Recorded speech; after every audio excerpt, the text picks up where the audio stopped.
Welcome to One Sharp Sword, cutting through to what matters most. I'm your host, Dr. Wayne Purnell, Dr. P, the outfluencer, and your powerful presence mentor. Today, I've got a super special guest. Bobbie Carlton is the founder of Carlton PR and Marketing. She's started Innovation Nights and Innovation Women. And she calls these little ventures, she calls them her day job, her night job, and her dream job. She's a TEDx speaker. She's an award-winning marketing and PR professional, and she does speak regularly on marketing. She talks about how to do public speaking, startups, and she focuses on women's issues.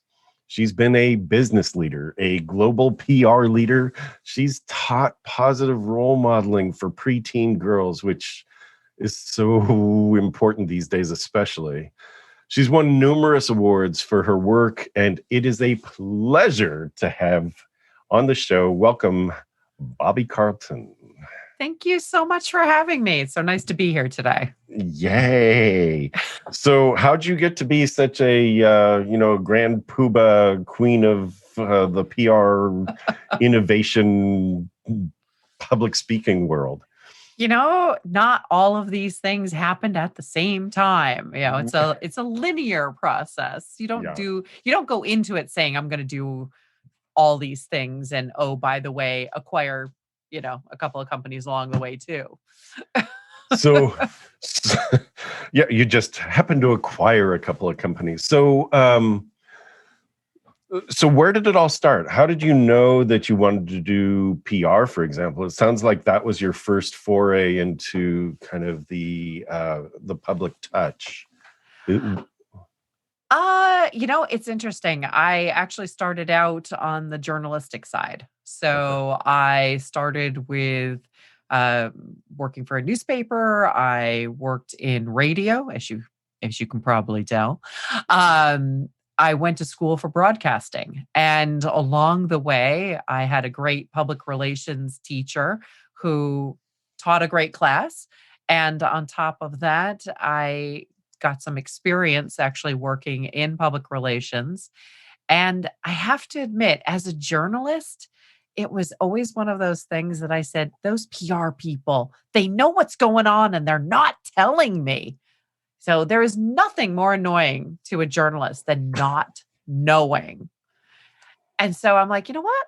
Just going to cut out the middleman and go into public relations. And I worked in PR for many years and was perfectly happy with my public relations career until the web came along. And I have to admit, I had an epiphany one day while I was faxing in my driver's license to get a domain for a company I worked for. Because at the time, you had to have an individual responsible for securing a domain.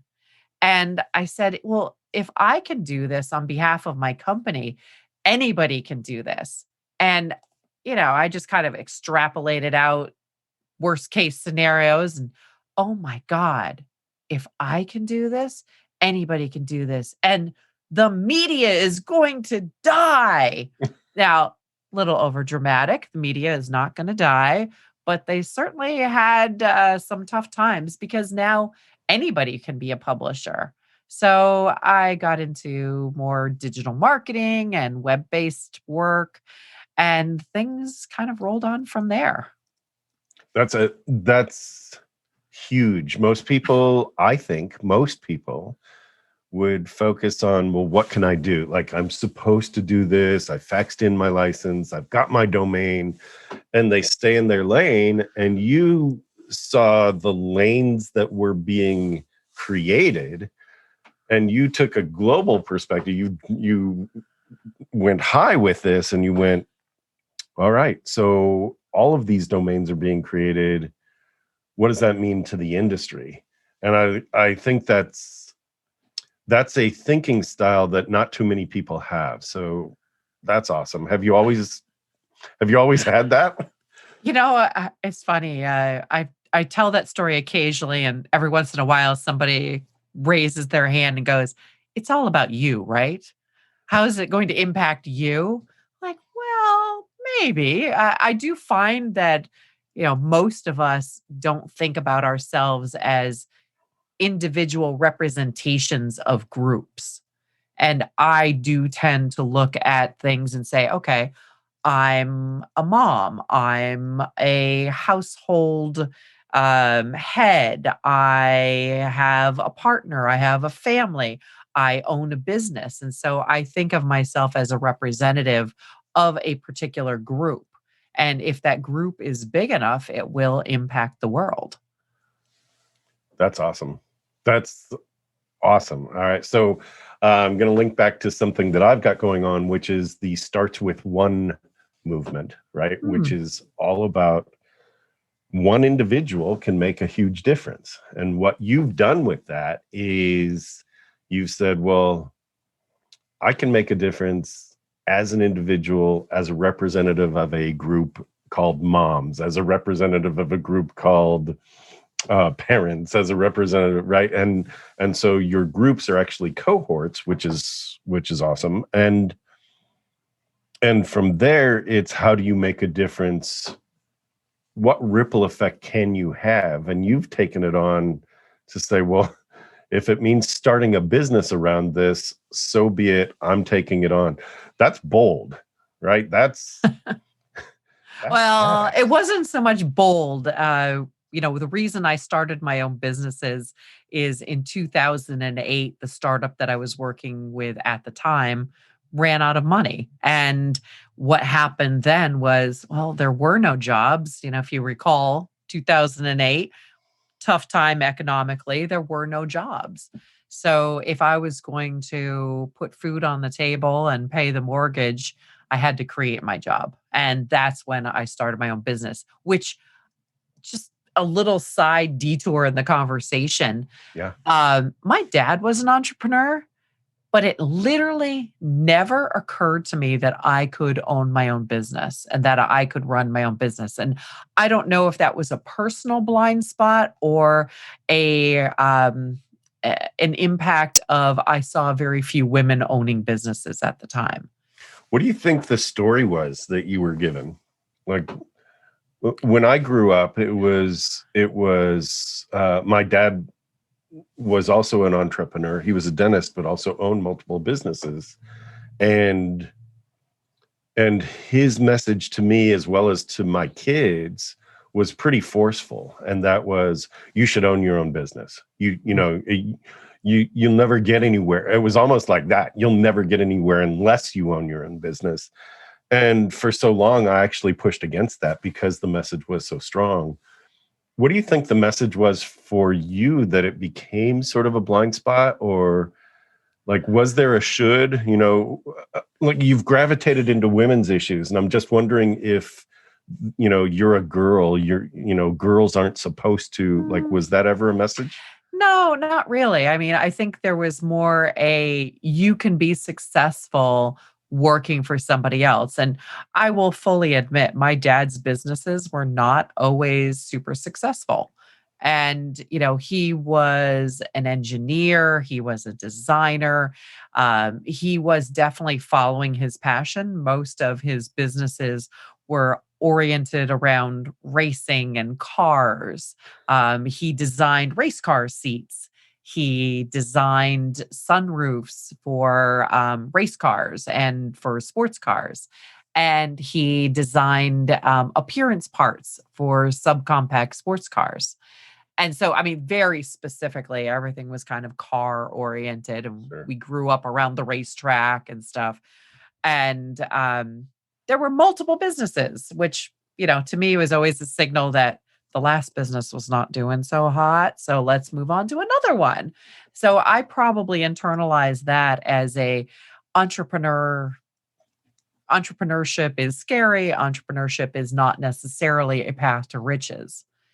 And, he did have multiple successful products and multiple successful businesses, but it wasn't a guarantee.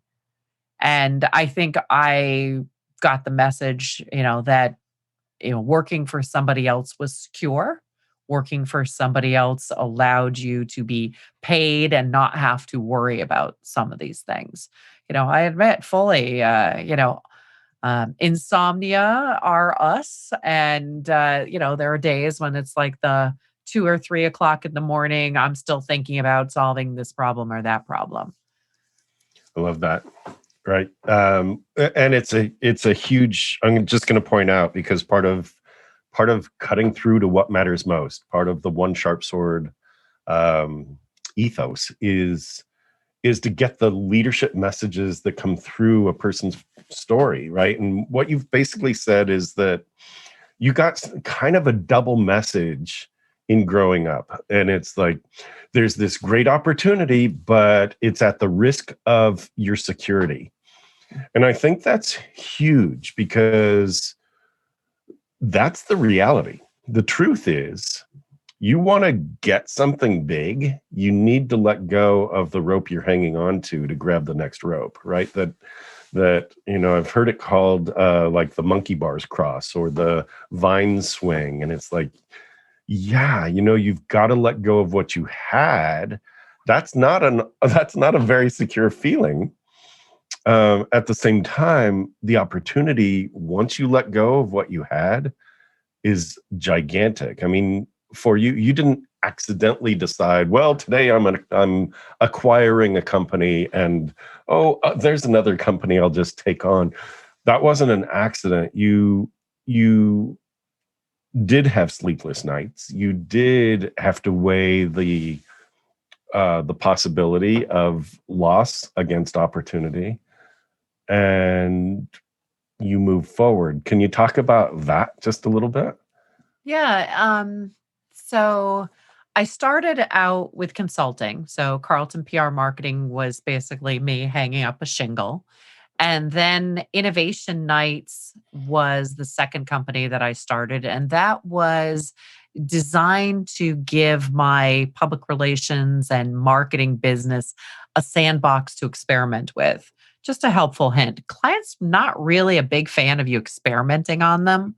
So I wanted something that I owned where I could experiment. And a big thing for me is setting up systems. It's like I wanted a system that could be counted on, that could be more powerful than just me and me alone. So Innovation Nights is a social media powered product launch event that's designed to bring together the community and support entrepreneurs. So that's company number 2. Company number 3 was Innovation Women, and that was a product of me going to events, being invited to tons of events because of that social media power I've got in my pocket. And Innovation Women was a product of me sitting in the audience and going, hey, there are no women on stage at these conferences and events. And hey, Mr. Event Manager, more diversity would be a good thing for you. So those 3 basic companies were trucking right along, and pandemic rolls around. Obviously, the whole events business moves virtual.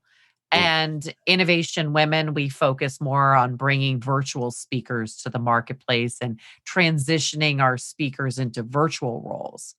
And over the summer, during the pandemic, I was approached by another company, and they said, buy us. And I'm like, it's the middle of a pandemic, kids, really?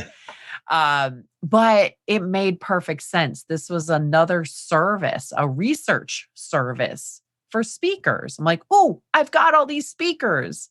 They need more. And there was a database of over 10,000 event managers that came with this business. I'm like, this makes sense. This makes sense. Maybe not for everybody, but it makes sense for me and my businesses.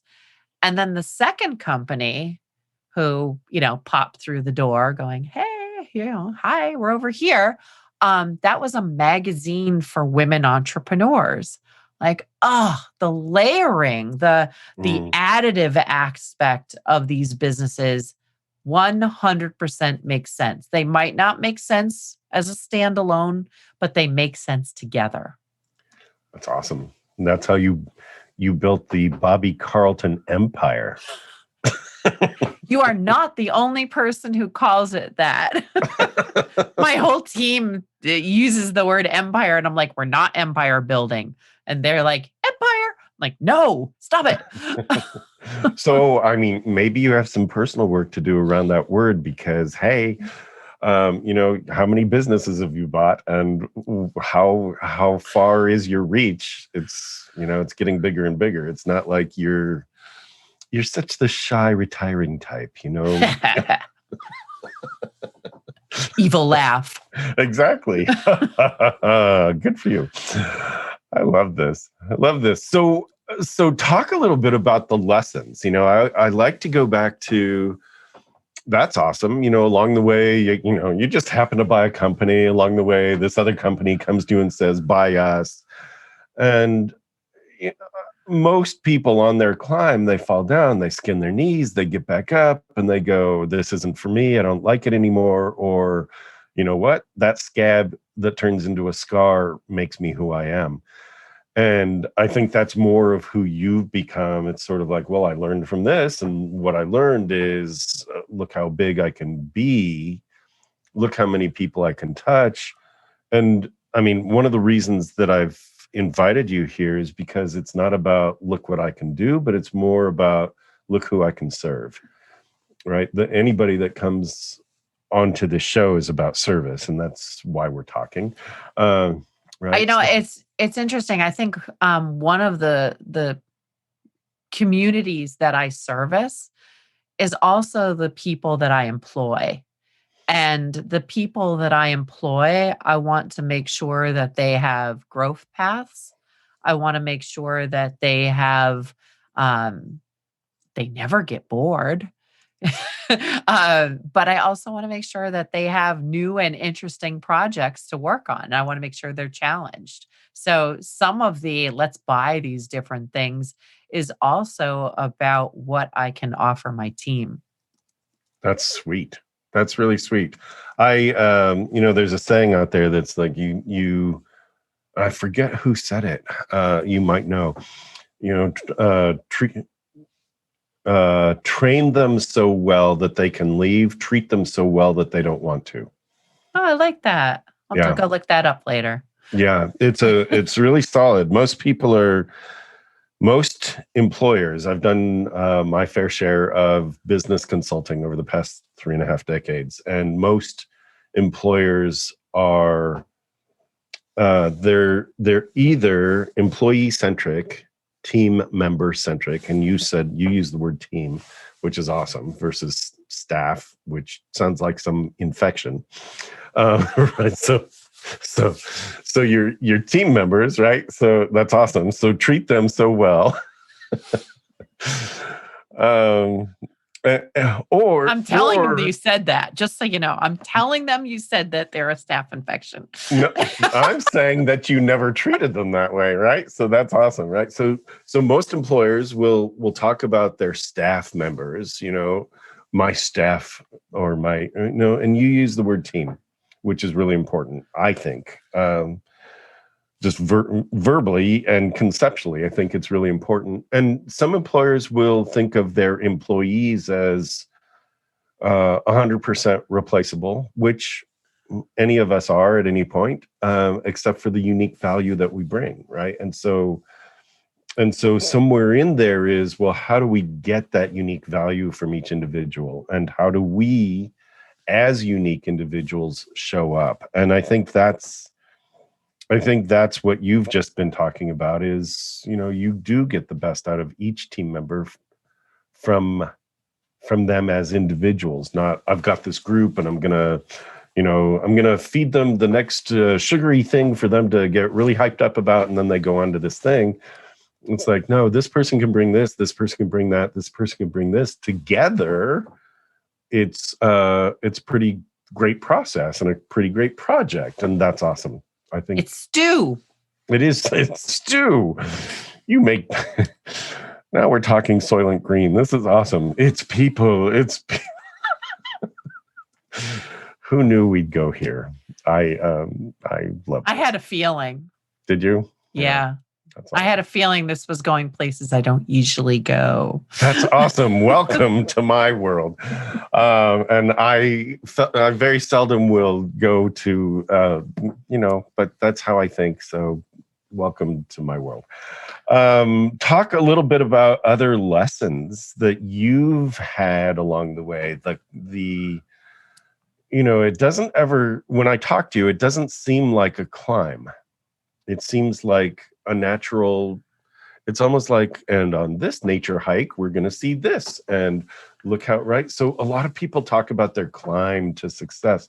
And I think for you, it's not ever been a climb as much as it's been an exploration. The meandering journey. Isn't that great?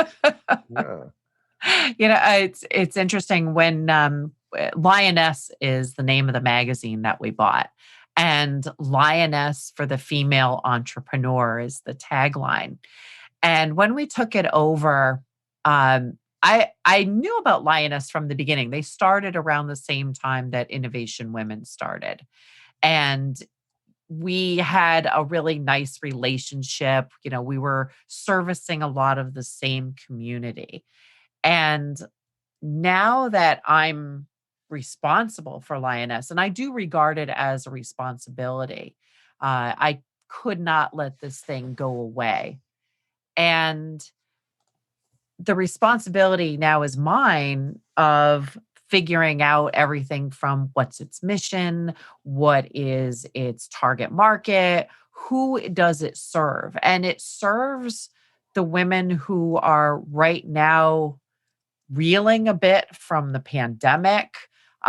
Women are more likely to have either lost their jobs or stepped away from their jobs. The economy itself has so many issues, and so many of them are carried on the backs of the women. And at the same time, startups and new companies starts have gone through the roof. They are at a much higher pace than any other time in history. So, we have to look at this and say, okay, there's definitely a correlation. And some of it may be women who now have the opportunity to start their own businesses, or like me, women who are forced into, I have to do something right now to feed my family. And I worry about them. It's like I have been surrounded by business and startups for my entire career. We're not going to go into how long that is. But I think that some of them are ripe for being cheated. I was talking to a woman entrepreneur recently who has a great idea for a product. Like, it sounds really interesting. It sounds like she's got a good sense of the target market. She's solving a specific industry problem. And she ended up talking with an organization that targets inventors. And they charged her all kinds of money to do some of the things that I know from experience could be done for significantly less. But it's just she doesn't have any experience. She doesn't have anyone guiding her.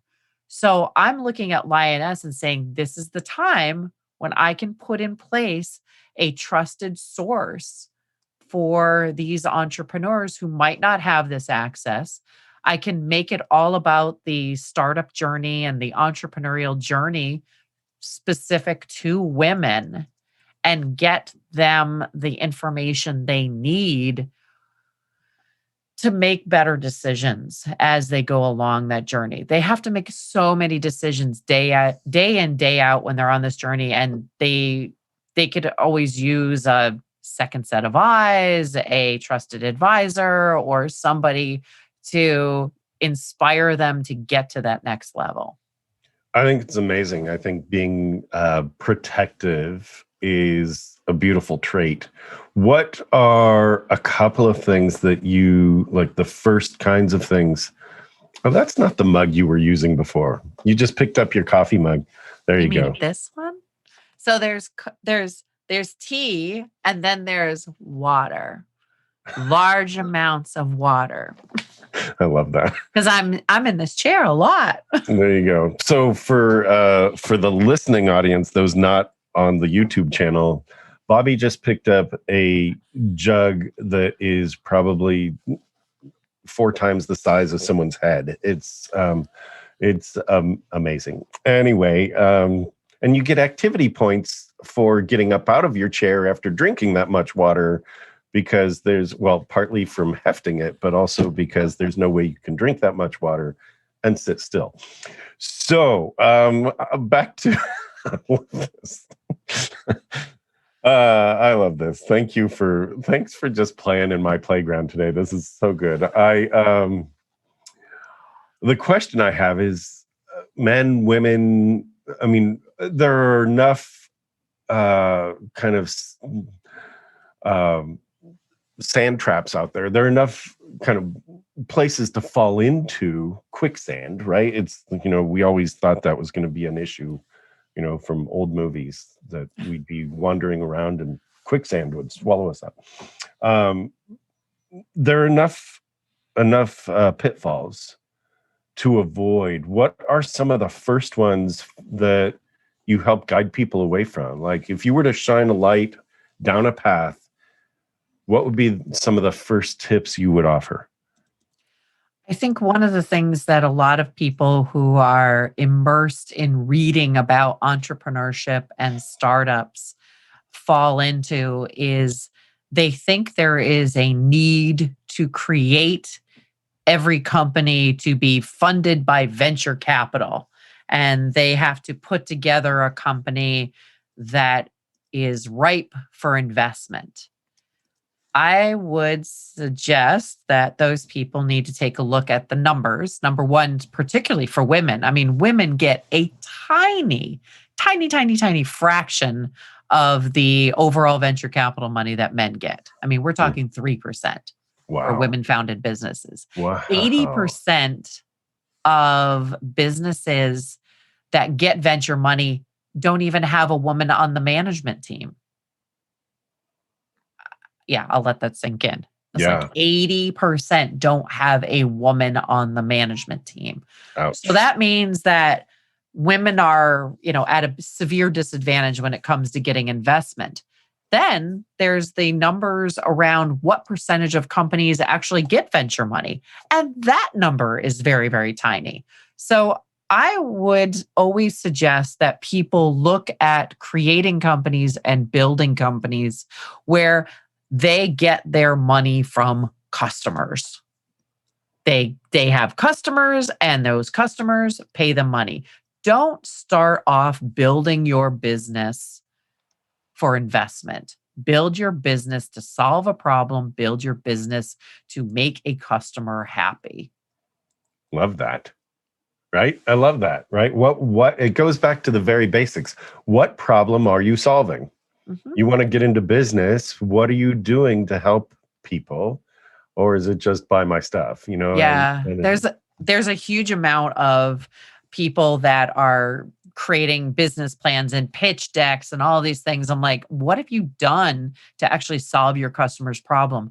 I was in a chat the other day, and the other panelists on the chat, one of them was a company founder who had created a company that had been funded. He had invested his time and energy in it, and other people had invested their money in it, and he ended up selling the company.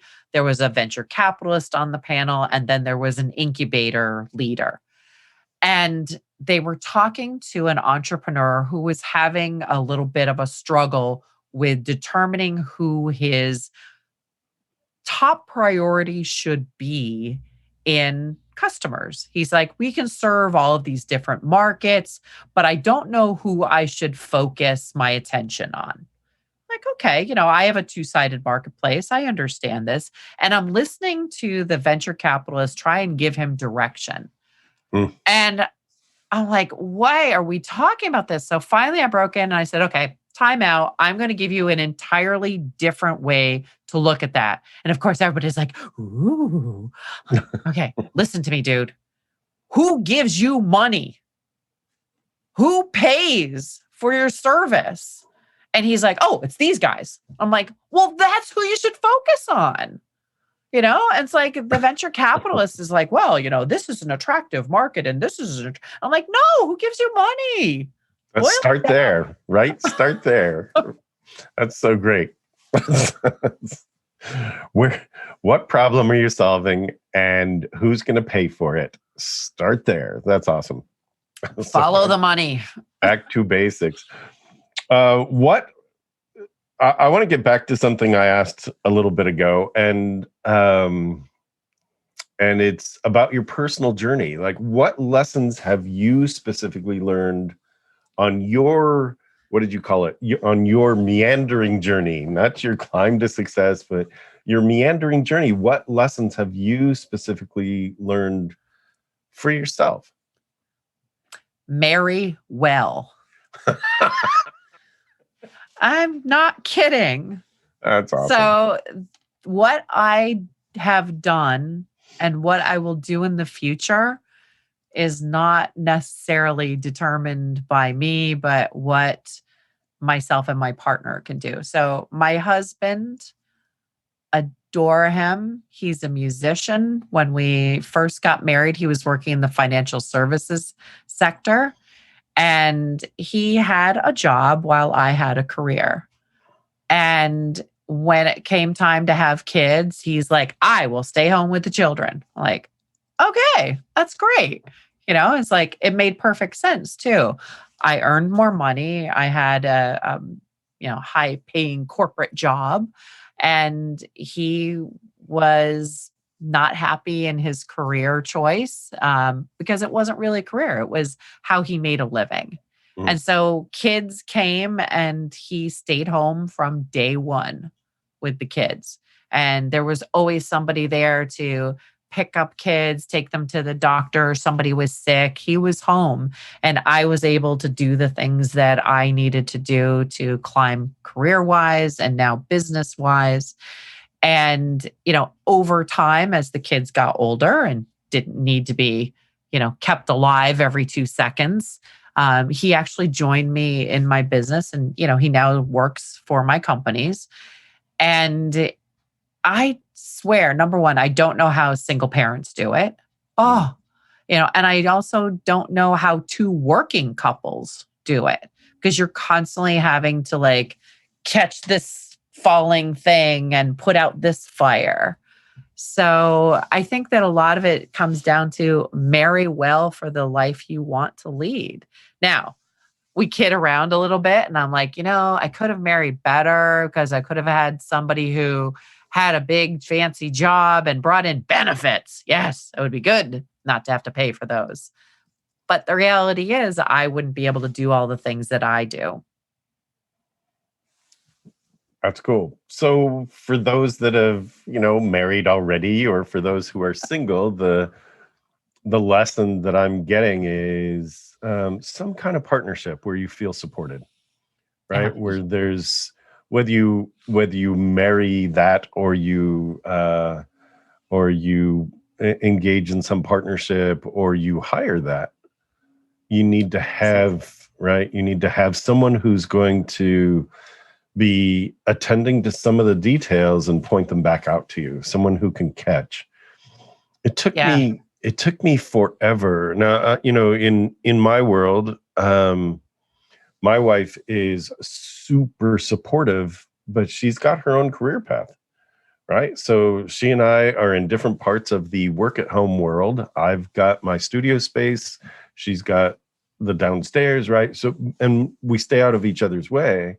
It took me forever to figure out that actually, if I hired a virtual assistant, that's my version of marry well, right? Like, I have this wife that is like, Shannon is super supportive of my path and really great. And then in hiring a virtual assistant, I've got somebody who will circle back and go, hey, did you want to follow up on this? Do you want me to do it? Do you, here's the thing we started out on. And I guess that's my way of saying, or of interpreting what you've said for those that are already in some kind of different, relationship. Absolutely. And I fully support the concept of virtual assistant, trusted supporters. Like, I have had the same bookkeeper for my entire business career. She was actually the bookkeeper at the startup that ran out of money in 2008. And so I had a trusted person Like she's in my accounts. She knows every penny that comes in and out. I have a CPA who does my taxes, who I have worked with again for a huge amount of time. I have all of these trusted advisors that I can go to. My digital assistant, like, knows everything about what's going on. She's in my email. And I tell people there are no secrets over here. If you need something, dig around in my email. Here you go. It's not like I'm going to be telling people, and I'm not going to be keeping anything from them. That's awesome. Yeah. I think that's a big leap for many entrepreneurs, is to invite people into their lives, and it does bleed over into the personal life. Absolutely. Right. My team, I do tell them, you're going to know every bit of this business, because you need to know in order to make decisions. I cannot be there, and I will not be there to make decisions constantly. And the more communication we have, the more they know, the better off they are. We have a team meeting every morning at 8:30. 8:30 to 9 is team time. We have a lunchtime on Friday gathering. Most of the time it's goofing off and playing games, but we learn things, we share information. And I tell them all, it's like, if you have any question right here, I will tell you. That's awesome. Right. So I'm a big fan of the morning huddle. I do a weekly meeting with my VA, but we are in touch every day via email. I have other team members that I use. And as I said, for me, my journey, it took me a very long time to decide that I wanted to bring somebody in, because I didn't know how to use them. Like, what can a virtual assistant do for me? I have no idea. Well, you won't know until you bring somebody on and they go, well, I should be handling that. Or maybe I could answer that email, or maybe I could do this, create these for you and you could send them. Or it's amazing how it works. I love the idea of morning meetings. I love the idea of weekly play. It's fantastic. Awesome. What else should we know? Like, walk us through an acquisition. I don't know. It's like, if we wanted to take over the world the way you are. Oh, I don't know that acquisitions are the way to do it. And I would always suggest that people who are acquiring other companies go in with a plan. Don't do what I did.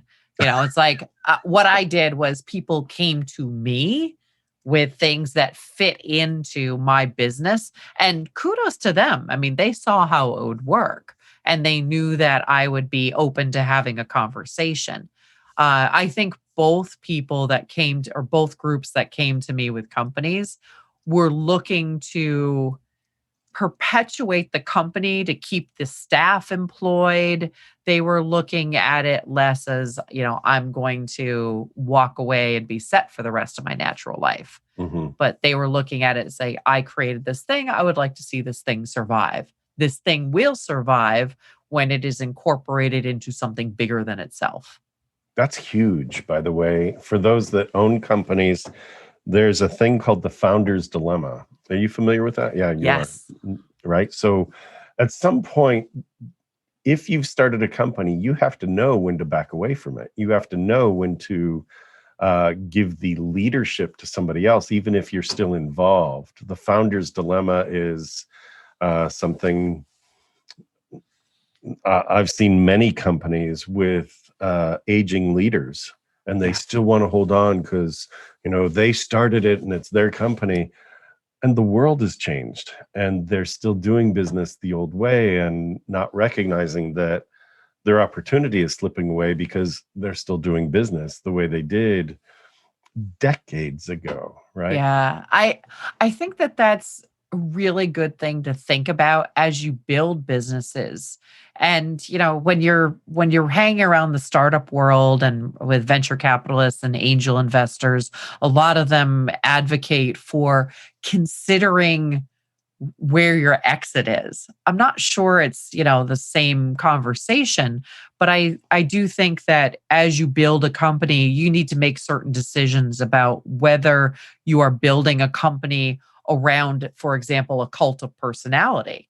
Mm, If you are going to be the figurehead, the always spokesperson, deeply involved in every customer facing, uh, public facing thing, it may be very hard to eventually separate that business from you. that's So right. you need to think about how, eventually either, there's another person who comes in who takes your company to the next level, or does your company get acquired, or does your company get passed on to a family member? I mean, there are family businesses that are all built around, what was it? What's the Purdue chicken guy? It's like, remember the ads for Purdue chicken? They had this one guy who was the face of Purdue chicken, and then they had to slowly introduce his son. Right. I mean, there are things like that that Right. are, they happen over decades. And you might not have decades to invest in high profile advertising campaign. You need to think about it up front about whether you will be the sole embodiment of your company or if there's a larger brand for your company. That makes so much sense. It's the Zig Ziglar brand is now owned by his son, right? Bob Proctor brought on